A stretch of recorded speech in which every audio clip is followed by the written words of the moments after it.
आज हम बात करते हैं थर्मल इक्विलिब्रियम की। तो thermal mean temperature, equilibrium mean मुतवाज़न।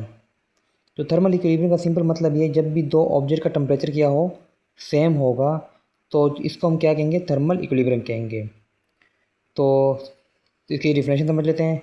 Thermal equilibrium is a state, ये वो स्टेट है इन विच टू और मोर बॉडीज़, जिसमें दो या दो से ज़्यादा body are in thermal contact, किसमें हो, थर्मल कंटैक्ट में हो, हैव द सेम टेम्परेचर, उनका टेम्परेचर भी सेम हो, and there is no net flow of heat between them, और उनके दरमियान क्या हो, कोई हीट का तबादला ना हो।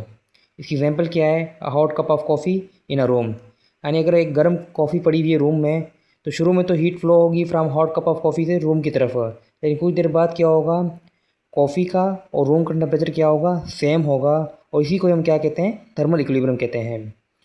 तो ये मिसाल के ऊपर एक ऑब्जेक्ट है हमारे पास, जिसका टेम्परेचर क्या है, 30 सेंटीग्रेड है, दूसरे का क्या है हमारे पास, 25 सेंटीग्रेड है। तो शुरू में हीट फ्लो होगी फ्रॉम हॉटर बॉडी से टुवर्ड्स कोल्डर बॉडी की तरफ, तो ये हीट की डायरेक्शन है। लेकिन हमारे पास ऑब्जेक्ट है और दोनों का टेम्परेचर सेम है, तो जब दो टेम्परेचर सेम होगा, उसी को हम क्या कहेंगे, थर्मल इक्विलिब्रियम कहेंगे। और वहाँ भी क्या होगा, कोई हीट का फ्लो नहीं होगा, यानी नो हीट फ्लो। तो ये इसकी डेफिनेशन है कि जब भी थर्मल इक्विलिब्रियम अचीव होगा, तो वहाँ पे हीट का फ्लो नहीं होगा।